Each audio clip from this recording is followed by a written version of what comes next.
I've toured hundreds of homes across Metro Vancouver, from downtown condos to family houses in Coquitlam and Burnaby, and I've noticed a pattern. Sometimes a home looks perfect on paper. It's priced right, photos look good, the location checks out, yet weeks go by and it still doesn't sell. And when that happens, most sellers blame the market. But in reality, it's something inside the home that turns buyers off the moment they walk through those doors. These are subtle things most homeowners overlook because they live with them every single day. But buyers see them instantly, and the truth is, once they notice, it's really hard for them to unsee it. My name is Shahrad Sardari. I'm a local realtor here in Metro Vancouver, and in this video, I'm going to go over 8 things that you should never leave in your home when selling. These are deal killers that can affect how long your property sits in the market and how much it eventually sells for. Number 1 is clutter and furniture overload. This is the most common one I see. Clutter shrinks the space faster than anything else. When buyers walk through, they're not just seeing your home, they're feeling it. If there's too much furniture, if every surface is covered, or if shelves are packed with decorations, it immediately feels smaller and heavier. Even in larger homes, clutter makes people think that there's not enough storage.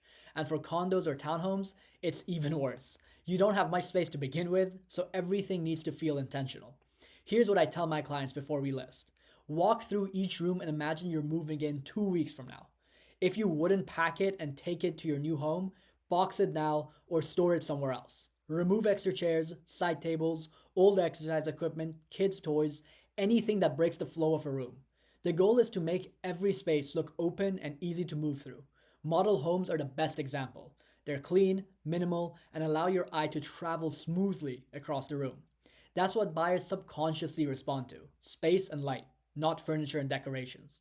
Number 2 is pet smells and their evidence. If you own pets, listen carefully. This one can be a silent deal breaker. Most pet owners don't notice the smell of their pets anymore. You've gotten used to it. But the first thing a buyer notices when they walk in is the scent of the home.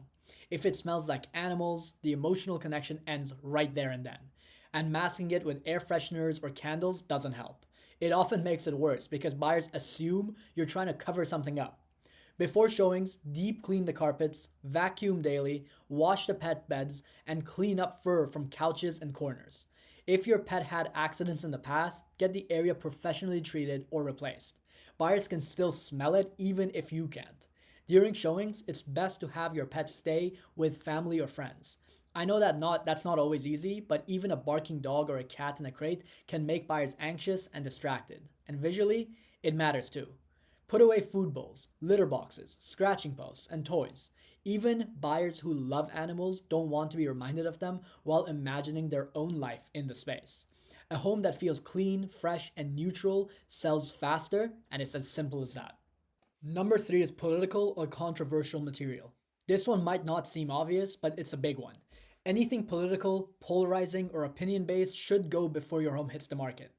That includes posters, protest art, bumper stickers, campaign flyers, and even certain books left out on a coffee table. The reason is simple. Homes sell on emotion, not logic.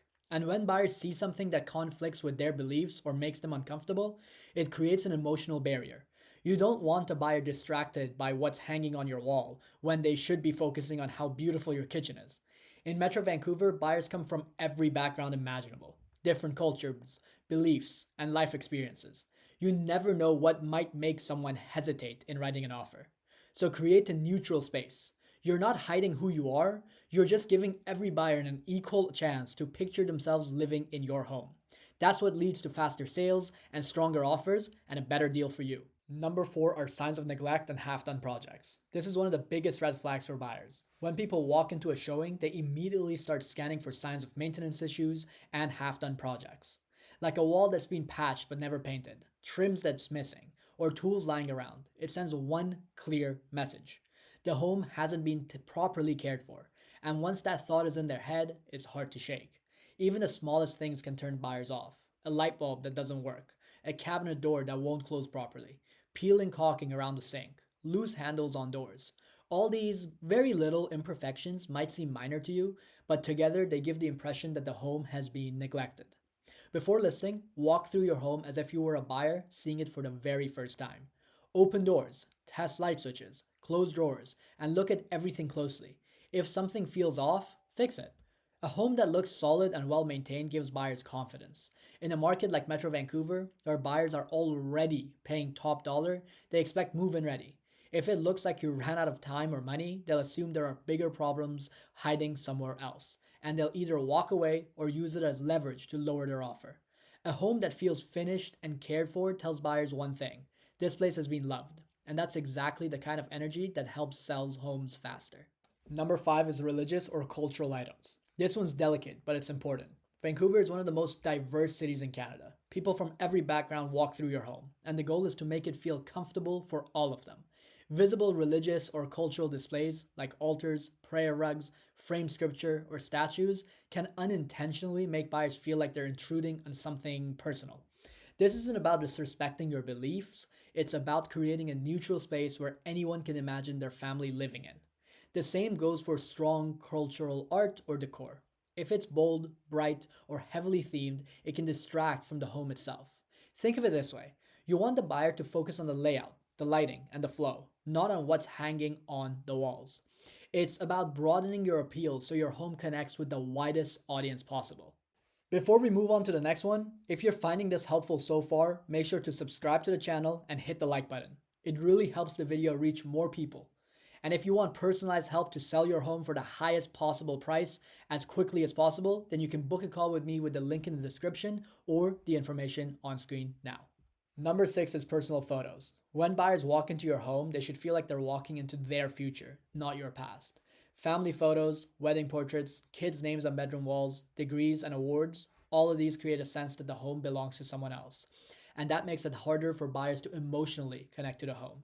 It's not just about staging, it's psychology. People buy based on how they feel, not just what they see. When buyers can't picture themselves in the home, they disconnect. But when they can imagine where their own furniture would go or where their kids would sleep, that's when offers come in. So before listing, depersonalize everything. Pack away photos and personal documents. Make the home feel like a blank slate, one where anyone could see themselves starting fresh. Number 7 is anything that hints your home has problems. Buyers notice everything: a dehumidifier in the basement, an air purifier in every room, or a strong scent of air freshener. Those are red flags. Even if there's a harmless reason for them, buyers assume the worst. They think mold, leaks, poor air quality, and once that doubt creeps in, it's nearly impossible to remove. The same goes for visible patchwork for quick repairs. If you've covered up a water stain or painted over damage, most buyers will spot it, and when they do, it leads to questions, not offers. If there's an issue, fix it properly before showings. Get ahead of it. Don't hide it.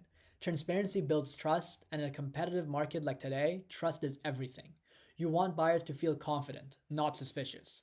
The more secure they feel about your home, the easier it is for them to commit. Number 8 is you, the seller, being home.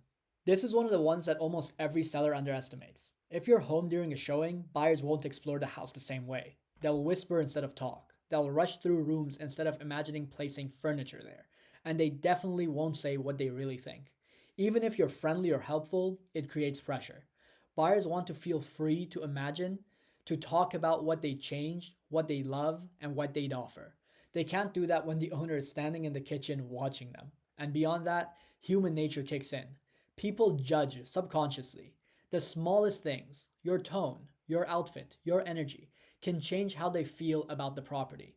So when your realtor has a showing, step out. Go for a drive, grab a coffee, take a walk, give buyers the space to fall in love with your home without feeling like they're intruding. Your realtor's job is to handle the showing and highlight the right things. Let them do that. It'll make a massive difference in how buyers connect emotionally to your home. When you remove these distractions, buyers focus on what really matters: the space, the light, the flow, and the feeling. That's what sells homes. The cleaner, calmer, and more neutral your home feels, the faster it sells and the stronger the offers you will receive.